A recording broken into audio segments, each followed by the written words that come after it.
Bueno, mis amados hermanos, muy buenas noches. Vamos a ver cómo avanzamos una línea más, un principio más de vida en el estudio que estamos teniendo en el Evangelio de San Marcos, que es el texto, o en el estudio que llamamos del Evangelio de San Marcos, pero estamos en un pequeño pare en el Evangelio de Mateo, según San Mateo.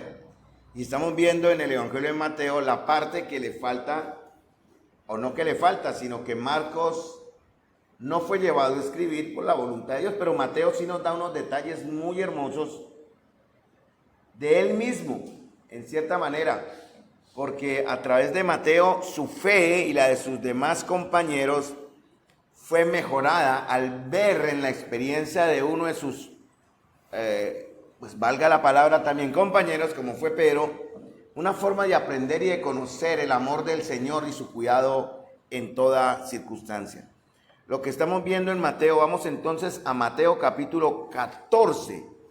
Estoy tratando de extraer y demostrar principios, pues ahí están, pero quiero presentarlos para que podamos en el término de la semana poderlos también usar, hermanos, porque lo que estamos aprendiendo de la palabra precisamente es para eso, no es simplemente para conocer una historia que la estamos viendo aquí en Mateo capítulo 14, desde el versículo 28 hasta el versículo 33, apoyándonos en Marcos capítulo 6, versículo 25 al Mateo capítulo 6, Marcos capítulo 6, perdón, donde estamos viendo lo que le falta aquí a Mateo en la historia que Marcos no está contando.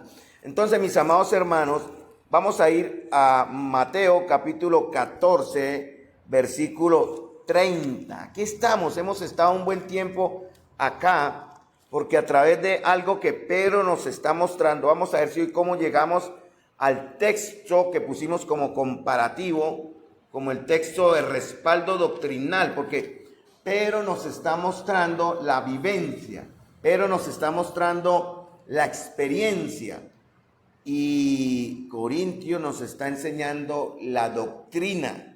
Esto quiere decir, debemos basarnos o debemos crecer en nuestra fe siempre apoyados en la doctrina, no en las experiencias, porque las experiencias van a ser muy diferentes para todos y cada uno de nosotros. No podemos basar nuestra fe en experiencias. Ese es un principio que extraemos de Mateo capítulo 14.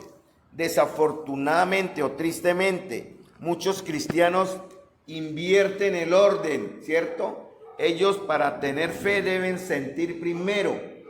Y lo que hoy vamos a tratar de ver en 2 Corintios capítulo 5 es que para poder tener la experiencia debemos en cierta manera confiar en el Señor. Es siempre al contrario, no primero experiencia y después fe, sino primero fe y después la experiencia que viene de vivir bajo esta fe. Vamos a ver cómo llegamos aquí y recordemos algo rapidito de lo que estamos viendo en Mateo capítulo 14, versículo 30. Si yo les preguntase a ustedes qué hemos podido aprender sobre lo que hemos visto a través, yo tengo acá exactamente 9 principios de lo que hemos visto a través de Mateo capítulo 14, versículo 28, versículo 29 y versículo 30.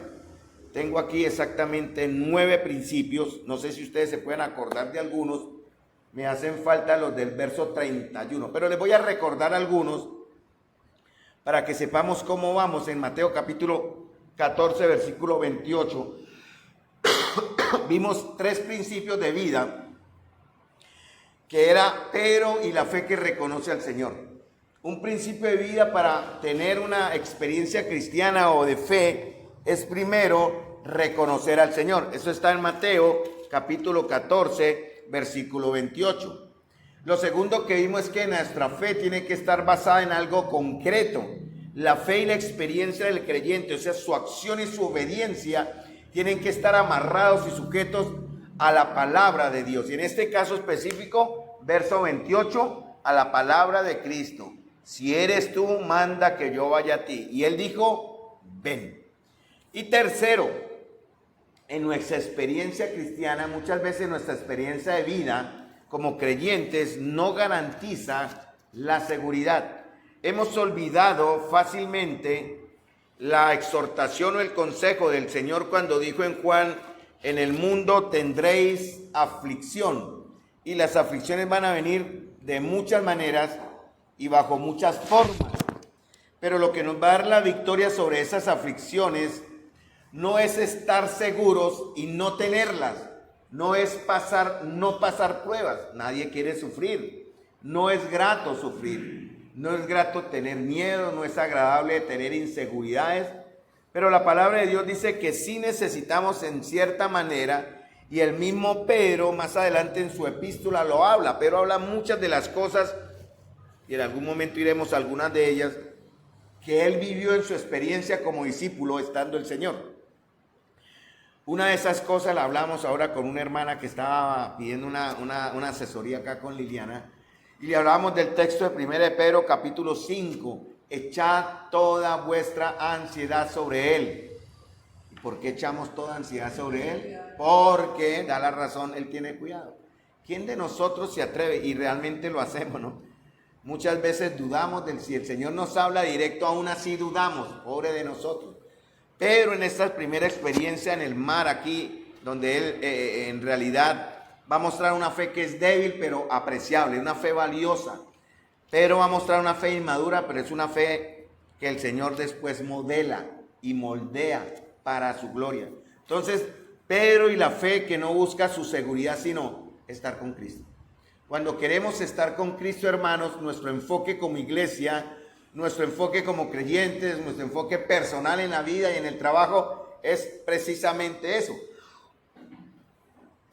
Estar lo más cerca de Jesús en cuanto a nuestra comunión con Él, porque nuestra meta suprema va a ser Cristo mismo. No sé de qué manera nosotros estamos buscando conocerle, pero estas reuniones son precisamente para eso, hermanos, para crecer en su conocimiento, y a través del conocimiento de que tenemos de Cristo, crecer en la fe y avanzar en la fe. Pero el mismo Pedro dice, es necesario que la fe en algún momento va a ser probada. Y Pedro aquí nos está dando algunos leyes o tips para que nuestra fe permanezca en medio de la crisis o en medio de una crisis. Porque muchas veces, hermanos, olvidamos que la obediencia que le prestamos al Señor o que le entregamos al Señor no tiene la garantía de una seguridad establecida. Precisamente, como dije en el texto de Juan, en el mundo tendréis aflicción. También dijo el Señor que el mundo nos rechazaría porque no le conocen a Él, ni tampoco nos aceptarán a nosotros. Entonces, hermanos amados, esto es algo que hemos visto a través del verso 28, 29. En el verso 29, 30, donde llegamos ya prácticamente, donde estamos desde hace 2 jueves, es qué fue lo que pasó con Pedro. Y estamos hablando o viendo del aspecto del enfoque, cómo Pedro perdió su enfoque, perdió su mira, ¿verdad? Y cuando Pedro desvía la mirada, inmediatamente la carne, llamémoslo así por tomar un culpable, la carne toma lugar, porque es imposible que de donde está la fe, que honra a Dios, conviva con la carne, es imposible. Entonces, hermanos amados, muy bien lo dice el mismo apóstol Pablo en Romanos 8, o lo dice en Gálatas capítulo 5, o lo dice, bueno, muchos otros de los escritores en la misma palabra, en el texto de la Biblia, que la fe no puede convivir con el temor, que el espíritu no puede estar con la carne, que no podemos servir a dos señores. Siempre está esa dicotomía, hermanos, donde nosotros queremos estar en el punto medio y no es posible. Hermanos amados, este estudio precisamente es para que aprendamos a ser radicales y que nuestra fe se defina de una vez por todas. ¿Cuál es la razón de esto? Pues obviamente lo que estamos aprendiendo también a través de la escritura en Tesalonicenses, que es la promesa del regreso del Señor. Entonces, cuando Pedro desvía su mirada, pero inmediatamente al perder su enfoque, ¿no?, va a haber un resultado. ¿Cuál es el resultado cuando se pierde el enfoque? Y dice en el verso 30, tuvo miedo. Cuando Pedro arranca en el verso 29, ¿empezó con miedo? No. ¿Qué es lo que nos diría o nos aseguraría que Pedro no arrancó con miedo, en cierta manera? ¿Tendríamos esa seguridad? ¿Es posible? Yo trataría de pensar que en la parte humana de Pedro, obviamente, porque yo lo veo a través de lo que he traído como conclusión de mi estudio, cómo la fe de él estuvo por encima. Recuerden que Pedro estaba en la barca unos momentos antes, ¿cierto? Y recuerden que ellos estaban remando, asustados y preocupados por la tormenta. ¿Tuvo en ese momento Pedro miedo? Obviamente tenía el temor al estar confrontado con la tormenta. Y obviamente cuando él dice, Señor, si eres tú, manda que yo vaya a ti sobre las aguas, el propósito de él no era que el Señor calmara la tempestad. Yo creo más bien que Pedro sí avanzó con el miedo, la inseguridad en cierta manera, pero lo que sobrepasó esa inseguridad fue que él tenía su mirada puesta en Jesús. El resultado fue que inmediatamente cuando él quita su mirada del Señor, el temor vuelve a tomar control de él. En ese momento el temor, cuando él tenía su mirada en el Señor, el temor fue dominado, fue controlado. Temor había, temor estaba, pero la fe, como dice, y vamos a verlo ahorita en el texto de Corintios, andamos por fe y no por vista. Primera y segunda de Corintios 5, 7, que es supuestamente lo que vamos a tratar de llegar hoy, si ya lo estudiamos, para ver una comparación rápida y aplicable a la experiencia de Pedro. Recuerden, Pedro nos muestra su experiencia, Pablo nos habla de la doctrina. Ahora, siempre hay una oportunidad del reenfoque. El reenfoque es volver a centrar, redirigir nuestros propósitos y en este caso nuestra mirada. Porque Pedro, cuando comienza a hundirse, dice aquí, dio voces, hablando del temor y el miedo, ¿cierto? El susto que tuvo, pero lo importante es que él le clamó a la persona correcta diciendo, Señor, sálvame. Cuando habla de Señor, indica que Jesús en ese momento era ¿qué para él? Señor significa control, ¿cierto? Pero en ese momento uno tiene que aprender eso, hermano. Cuando uno está en una crisis, ese es un principio. Uno tiene que entregarle todo al Señor. Pero lo dijo en primera de Pedro también 5, echen su ansiedad sobre él. Muchas veces nosotros no nos volvemos ansiosos, mientras tengamos el control. No nos afanamos mientras las cosas salgan como nosotros queremos, ¿cierto? Pero cuando las cosas se desconcentran, se desajustan y empiezan a salirse de nuestro manejo personal, donde empieza el miedo, la incertidumbre, el afán del presente o la ansiedad del futuro, hermano. Y es necesario entonces reenfocarnos reconociendo primero al Señor, es entregándole. Romanos capítulo 12, versículo 1, lo sabemos, ¿cierto? Os ruego por la misericordia de Dios que presentéis vuestros cuerpos, y cuando hablamos de nuestros cuerpos, todo nuestro ser, Romanos capítulo 6 habla de eso, presentemos nuestros cuerpos a Dios en sacrificio vivo, sea real, santo y agradable a Dios, ¿sí? Consciente, inteligentemente, proponiendo no conformarnos a moldarnos a lo que el mundo nos dicta. Y ahí estamos, mis amados hermanos, porque lo siguiente que Pedro tiene que reconocer es que no solamente Él es el Señor, sino también debe ser el Salvador. Y aquí Pedro no habla necesariamente de un Salvador, aunque lo podemos aplicar así en lo espiritual, Salvador de pecados. Pedro está hablando de un Señor que lo salvaría ¿de qué? En este caso específico, de ahogarse. A veces uno dice, Señor, solo cuando en la situación de verdad sea de muerte lo llamo, pero las demás cosas yo me encargo. Eso no es lo que el Señor quiere, mis amados hermanos. Lo que el Señor anhela es que nosotros, como el Hijo al Padre a quien aman y adoran, lo estemos consultando y preguntando y acudiendo a Él por todo. Y en realidad eso es lo que el Señor quiere. Señor, sálvame. Algo que vamos a ver el próximo jueves, yo sé si la voluntad de Dios lo permite, es la gracia de Cristo. La gracia de Cristo en el verso 31. Al momento, Jesús, extendiendo la mano, asió de él.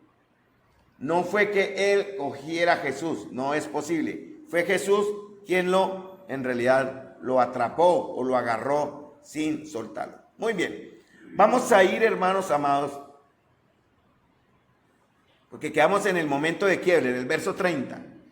Y tomamos un texto paralelo en 2 de Corintios, capítulo 5, versículo 1 al 8. Pero el texto de Corintios tiene un contexto, entonces ustedes me van a ayudar para entender cómo aplicamos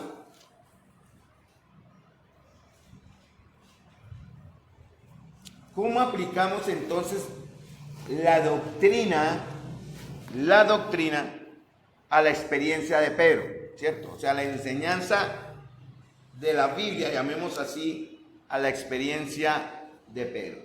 Entonces, capítulo 5 de 2 de Corintios, versículo 1 hasta el versículo 8. Pero en el contexto, si ustedes leyeron hacia atrás del Corintios, si alguno lo leyó cuando leyó el texto, ¿qué vio ahí? 2 de Corintios está hablando de ¿qué? Corintios capítulo 5, versículo hasta el 7. El texto principal de Corintios 5, al 1 al 7 es el 7. Por fe andamos, no por vista.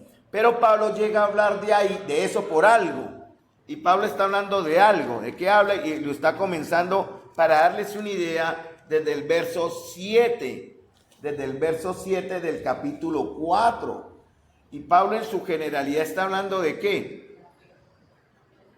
Miren lo que dice el verso 7 de 2 de Corintios del capítulo 4. Tenemos este tesoro en vasos de barro. ¿De cuál tesoro está hablando? Y si vamos más atrás, está hablando del tesoro de ¿qué? Del evangelio, ¿cierto? Porque Pablo está hablando de esa experiencia, de lo que viene atrás, ¿no? De su esperanza y del tesoro del evangelio. Ahora, pero él reconoce algo, que ese tesoro del evangelio, vamos a hablar de entonces ahora, por decir algo, de ese tesoro de fe, está metido, está desarrollándose, ¿en dónde? En vasos de barro. ¿Quiénes son los vasos de barro? Nosotros. Y él dice que está en vasos de barro, ¿para qué? Dice en el verso 8, o en el verso 7, para que la excelencia del poder sea de Dios y no de nosotros. Entonces, en esta experiencia de Pedro, voy a empezar un poquitico de atrás hacia adelante. ¿Cómo podemos comparar este texto que acabo de leer, aunque me fui más atrás?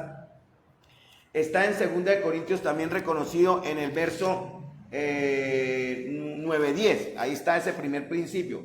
Pero solo para que me ayuden. En el texto de 2 de Corintios 5-7, ¿no? Que ustedes se dieron cuenta que la excelencia del poder sea de Dios y no de nosotros. ¿Dónde lo vemos? En la experiencia de Pedro, en Mateo. Vamos a tener las manitos en Mateo y en Corintios. ¿Dónde se ve entonces este final donde la excelencia del poder sea de Dios y no de nosotros? En la lectura de Mateo. Sea el poder sea de Dios. ¿Qué significa? Que Dios recibe algo, ¿cierto? Sea de Dios y no de nosotros. Entonces volvamos a Mateo capítulo 14. Sí, lo correcto. Avanzamos un poquitico más de lo que dijo Kelly y Virgilio y llegamos al texto de Mateo que está en el verso 33. Muy bien, hermana, la adoración, la excelencia del poder sea de Dios. Y aquí se ve, entonces los que estaban en la barca vinieron. ¿Y por qué vinieron ellos? Porque ellos vieron hacer algo que Virgilio comentó y que Kelly también acaba de decir, no. Jesús obrando y la reacción inmediata, aunque tristemente Marcos dice que el corazón de ellos aún no lo entendían, y esa fue una adoración que el Señor recibió, pero que necesitaba perfeccionar, fue que dice, entonces los que estaban en la barca vinieron y le adoraron. Ahí se cumple ese principio y esa relación con Corintio, aunque nos fuimos un poquitico atrás, ¿no? Porque en el verso de 2 de Corintios, recuerden, tenemos las manitas en ambos, ¿no? El texto en 2 de Corintios 5:8, pero confiamos y más quisiéramos estar ausentes del cuerpo y presentes del Señor. Por tanto, procuramos también ausentes o presentes serle agradables. ¿Cómo va usted a honrar a Dios entonces? Aplicándolo a Mateo y con este texto que acabamos de leer. ¿Cómo vamos a honrar a Dios? ¿Cómo vamos a llevar a que la excelencia del poder sea de Dios y no de nosotros? ¿Cómo vamos a adorar al Señor entonces? según el verso 9 de 2 de Corintios. Y ahí lo dice en el verbo. ¿Qué debemos buscar en todo lo que hagamos? Serle agradables, hermanos. Ese es un principio de vida, hermanos. Serle agradables. Todo lo que hagamos, debemos hacerlo siempre bien porque queremos agradarle, hermanos. No es hacer las cosas a la carrera porque queremos agradarle. No es reunirnos a la obligada, es porque queremos agradarle. No hacemos lo que hacemos en la fe, es porque queremos siempre agradarle. Ese es el principio. Ahora la pregunta se devuelve hacia ustedes y hacia mí. ¿Realmente estoy teniendo como meta y objetivo en mi vida, con la mirada puesta en Jesús, así como Pedro arrancó en el capítulo 14, 21, sobre la tormenta? Él dijo: Señor, quita la tormenta. Señor, calma las aguas y ahí sí voy a usted. Señor, quíteme este temorcito, este miedo que tengo aún, pero solo mándame. Y cuando él escuchó la voz del Señor, él avanzó, aún con el miedo avanzó. Pero porque Pedro quería serle agradable, hermano.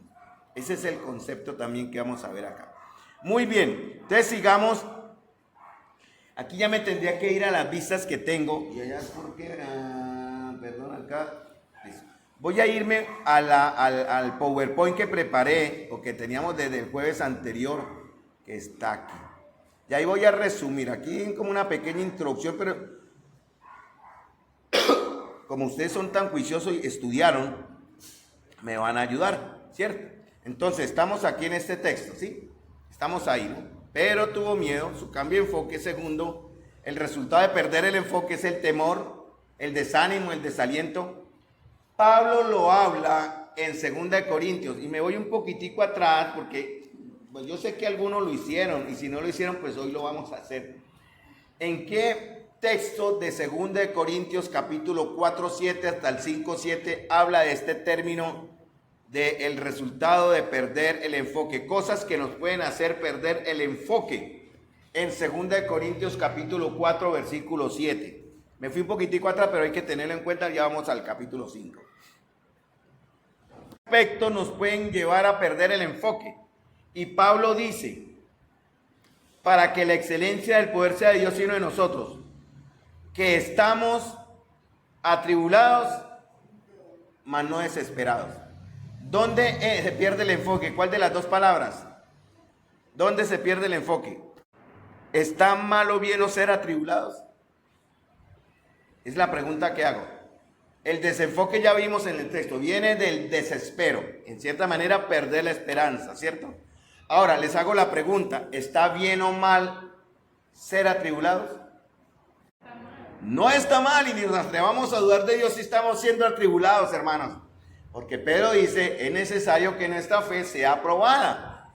Pero ¿qué dice el Señor? Vamos a ser atribulados, pero no se, dice el verso 7, no se desesperen, ¿cierto? No angustiados en apuros, mas no desesperados. Atribulados en todo, mas no angustiados; en apuros, mas no desesperados.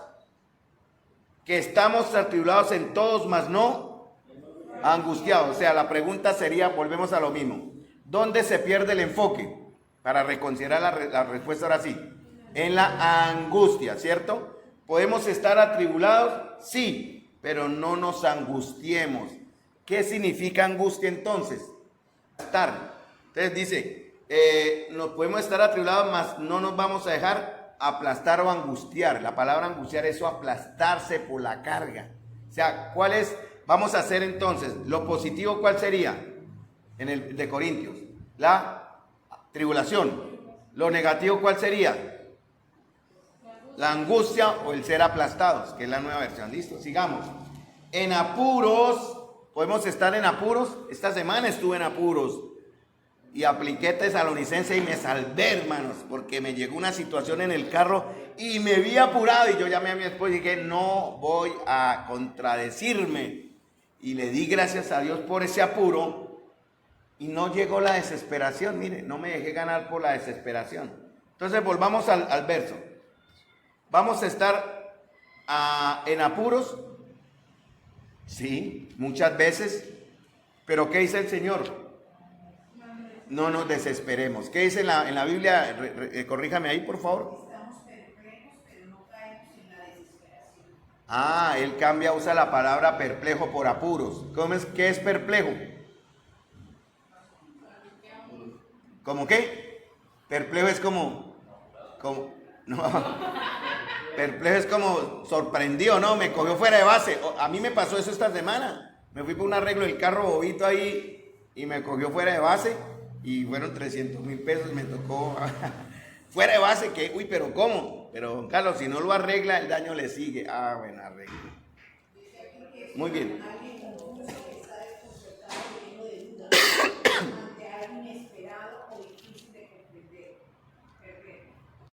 ¿Dónde creen ustedes que va a comenzar nuestra fe si la comparamos entre Corintios, aquí ya en todo ese contexto que tenemos, y dónde comienza la de Pedro en Mateo capítulo 14? Y fíjense que eso fue lo que vimos el jueves anterior, ¿se acuerdan? En Mateo capítulo 14, ¿dónde comenzó la fe de Pedro en cierta manera? ¿En qué versículo? Cuando el Señor le dijo, ven, ahí es donde comienza nuestra fe, hermanos. Las otras reacciones no son válidas. A veces nos guiamos por las emociones, por lo que hoy siento, y si mañana no lo siento, entonces muchas veces nuestra salvación es así: hoy me siento salvo y mañana no me siento salvo. No es por lo que dijo el Señor. Por ejemplo, en Corintios, volvamos a Corintios, porque tengo las manitas. En el capítulo 5, en el verso 1, donde comienza nuestra fe. Empero comenzó en el capítulo 14, en el verso 29, ¿cierto? Cuando él le dijo, ven. O sea, comienza en la palabra de Dios. Ahora en Corintios 5, ¿dónde comienza la fe? Sabemos, muy bien, hermana María. En sabemos, esa palabra sabemos en griego es que uno conoce con certeza. Por eso Pablo decía, porque sabemos. ¿De dónde sabía Pablo eso? Porque obviamente él ya lo había enseñado y los corintios lo sabían. ¿Y qué era lo que ellos sabían? Que si esta morada nuestra, porque ese es el otro ejemplo, este tabernáculo se deshiciere, ¿qué dice? El otro verbo que está ahí en el verso 5, en el capítulo 5, verso 1. Sabemos y tenemos de Dios una casa no hecha, el otro verbo, de manos, eterna en los cielos. ¿Esto de dónde viene, hermano? De la palabra de Dios. Es ahí donde comienza nuestra fe a ser entonces más bien perfeccionada. Y aquí está la respuesta. En Mateo, Pedro inicia su acto de fe al oír la orden de Jesús, pero duda al enfocarse en circunstancias visibles. Eso ya lo sabemos, pero vamos a estarlo repitiendo para que quede en nuestra mente. La fe surge de la obediencia inicial a la voz del Señor, no de lo que se ve. ¿Dónde se ve? ¿Dónde tenemos ese texto? En Corintios. Que nuestra fe surge de la obediencia inicial a la voz del Señor, no de lo que se ve. Verso 7, muy bien, Silvia. En Corintios Pablo enseña que andamos por fe precisamente porque estamos, ¿qué? ¿Por qué debemos andar por fe según Corintios? En Corintios, ¿por qué debemos andar por fe y no por vista?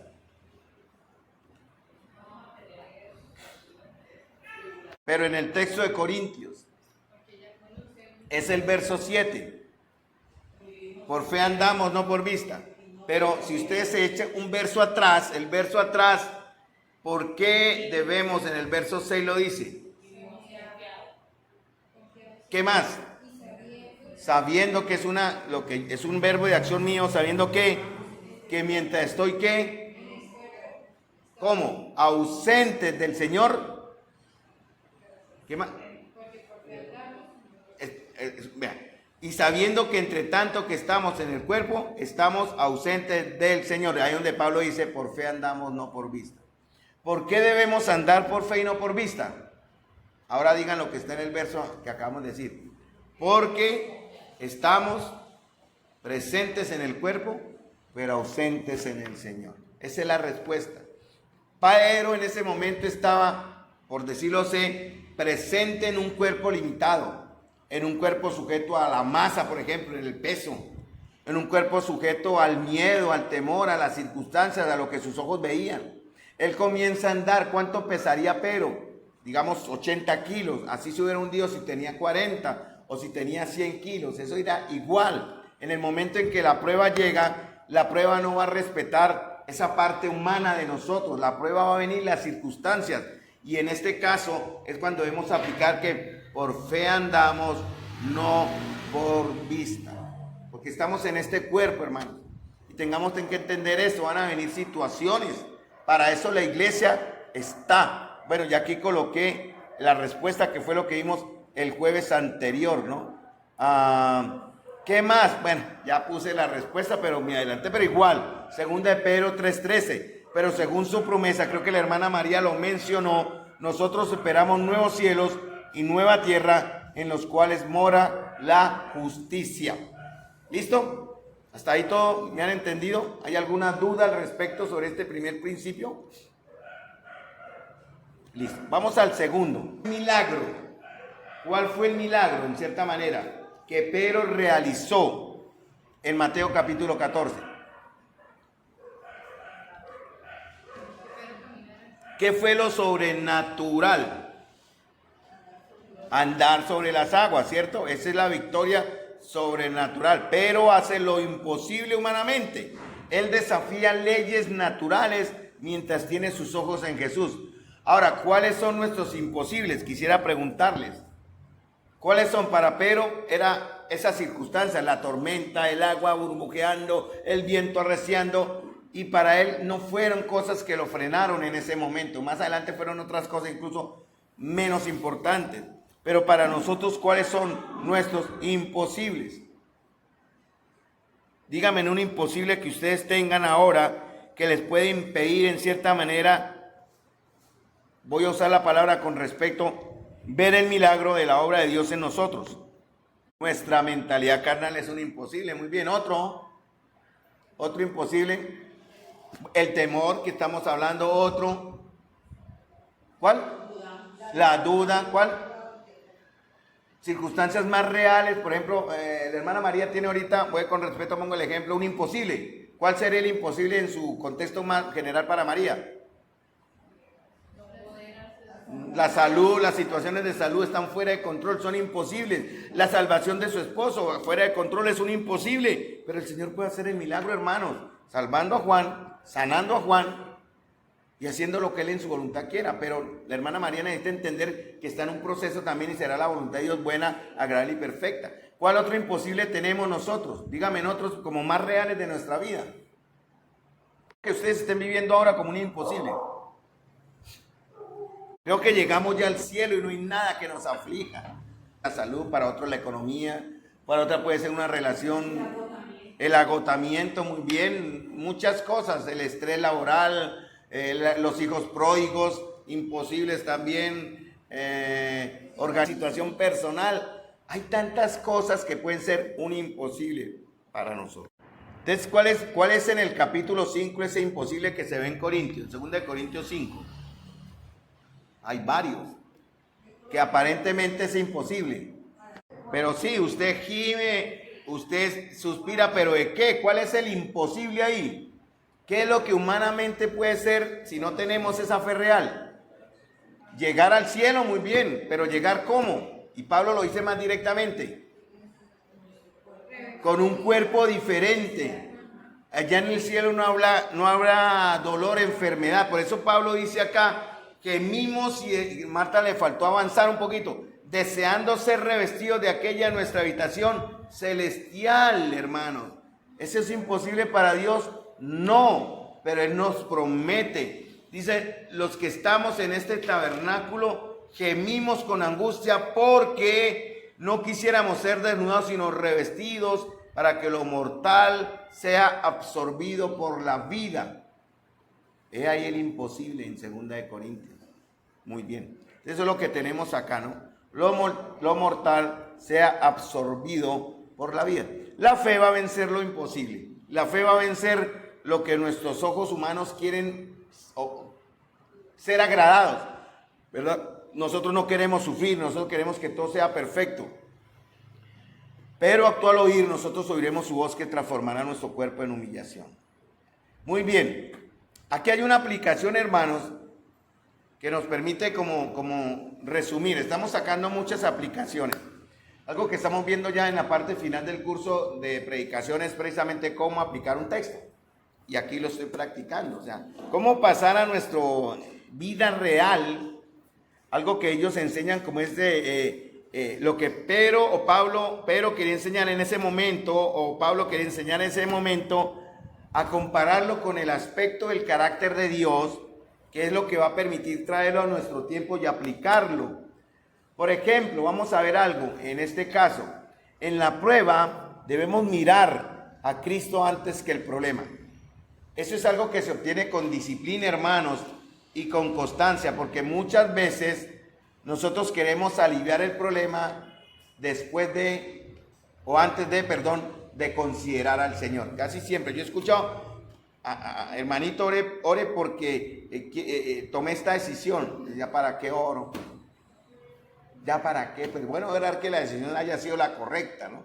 Entonces, hermanos, siempre es previamente. A veces nosotros estamos como teniendo muy en poco ese aspecto de acercarnos. El Señor quiere que haga esto. Uno lo hace y después dice, Señor, mire a ver cómo me arregla. Entonces, hermanos, debemos obedecer aunque no tengamos todo claro. Pedro no caminó por entender el mar, sino por responder a la palabra de Jesús. Entonces eso nos indica que debemos ir primero buscando al Señor aquí en su verdad. Cualquier decisión, aquí están todos los principios de vida, hermanos, que necesitamos.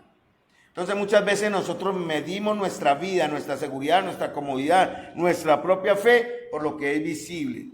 Hay situaciones imposibles, pero el Señor sigue siendo el Señor de ella. Aquí lo que Pedro dice, y tiene que ver algo también, aunque está la palabra, ¿no? La dependencia, ¿en qué aspecto? Porque para reconocer al Señor se necesita ¿qué? No tener ¿qué? Varias razones que me puedan dar a entender que el principio de nuestro dolor, llamémoslo así, o nuestra angustia, es cultivar algo que Dios dice que no debemos hacerlo. Por ejemplo, en 1 Pedro es, Dios resiste la soberbia, pero va a dar gracia al humilde. ¿En qué momento nosotros entonces vamos a ser soberbios con el Señor? ¿En qué momento? Y eso es algo que nosotros imperceptiblemente hacemos, no es algo que lo hacemos a conciencia. Por eso es que nosotros debemos reenfocarnos en ese aspecto. ¿Cuál debería ser en un momento determinado algo que muestre en nosotros como esa soberbia o autosuficiencia que lleve a que Dios resista lo que yo estoy pidiendo o por lo que estoy pidiendo? ¿Cuál sería? Me gusta esa palabra. ¿Cuál fue la que usó? Arrebatarnos, ¿no? ¿Cierto? No pensar las cosas, no acelerarnos. ¿Cuál debe ser la primera actitud nuestra en una situación para no arrebatarnos? ¿Cuál la actitud? ¿Cuál sería la primera actitud o posición nuestra? Quietos, ¿y qué más? Quieto y se quedó quieto. Rodillas orándole al Señor, hermano. Eso es lo primero. Y gastemos el tiempo que nos gastemos, pero es lo primero que está. Estar quietos y ver, ¿cierto? Mi salvación. Pero eso solo se logra de rodillas. Un buen ejemplo, ¿cierto? Entonces, ¿cuál sería la aplicación para hoy o para mañana? Según lo que dijo Lucester, que estuvo apropiada esa palabra. No arrebatarnos. Por ejemplo, Pedro no se arrebató. Señor, si eso usted manda. Cuando el Señor le dijo, ven, él reconoció, ¿cierto? Porque si hubiera sido otra voz que Pedro dice, yo no caigo. Pero fue la voz del Señor, Pedro reconoce, Pedro actúa, no se arrebató. ¿Cómo reconocemos la voz de Cristo, hermanos? Si no estamos metidos en su verdad, si no estamos siendo purificados o perfeccionados por medio de la obediencia, ¿cómo vamos nosotros a conocer? En Hebreos capítulo que nuestros sentidos deben ser ejercitados en el discernimiento del bien y del mal. ¿Cómo vamos a ser ejercitados en algo si no estamos practicando lo que nos da sensibilidad? Nadie es sabio por su propia opinión, nos dice el Señor, no seas sabio en tu propia opinión. Teme a Dios y apártate del mal. Entonces, esa es la aplicación práctica. Aquí tengo otra aplicación práctica, creo que ya la brincaron aquí.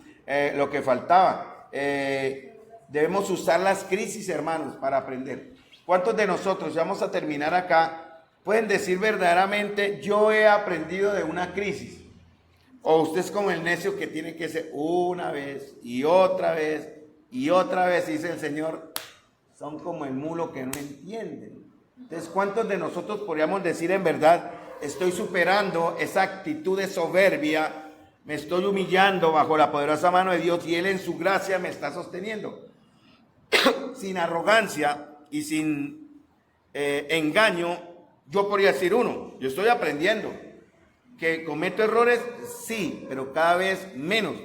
¿Cuándo dejaré de cometerlos? Cuando el Señor venga, definitivamente. Pero por lo menos yo sí les digo, yo estoy aprendiendo de esto. Espero que ustedes, hermanos, puedan también decir, yo estoy aprendiendo a humillarme bajo la mano poderosa de Dios, en verdad a aprender más de cada crisis y no permitir que ellas sean tan reiteradas en mi propia vida. Porque cuando las crisis se repiten una y otra vez, una y otra vez, y usted cae en esas crisis una y otra vez, sin resultado aparentemente visible, ¿cómo lo llama la Biblia?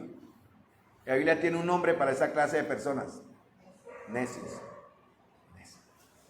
Hermanos, vamos a terminar acá. Una palabra. Vamos a dejar esta pregunta para el próximo jueves. Esta. ¿Cuál es el papel de la fe? Esa es la pregunta basado en Mateo y en Corintios. Mateo y Corintios. ¿Cuál es el papel de la fe en Mateo y Corintios? Eso es lo que vamos a preguntar. La voy a subrayar acá, voy a resaltarla con un color, porque resulta que ahí fue donde quedé y esa va a ser la pregunta del próximo jueves. Y ustedes me van a comparar entre Mateo y 2 Corintios, ¿cuál es el papel de la fe? Extraigan el concepto, la aplicación. Eso se llama, hagan la abstracción, vean el primer mandamiento, vean el carácter de Dios y aplíquenlo a nosotros. Eso es lo que se llama abstracción. Usted ahí está en la Biblia y está clarito. Muy bien, hermanos, yo sé que ha sido un poco así como, espero hayan entendido. Si necesitan les hago la lista de los principios, por aquí los tengo guardaditos, pero por lo menos yo los tengo ahí y creo que los he dicho de muchas maneras. Y espero, hermanos amados, en el caso mío muy personal, ese pacto con el Señor de practicarlos y vivirlos. Recuerden, los principios se extraen de algo. Cuando yo hablo de principios, ¿de dónde vienen esos principios? Es que a mí me parece. No, eso no es principio, eso es arrogancia. El principio se extrae de un mandamiento o de un concepto bíblico que me habla cómo es Dios y cómo quiere Dios que viva. Ese es el concepto. Vamos a terminar con una palabra de oración, mis amados hermanos.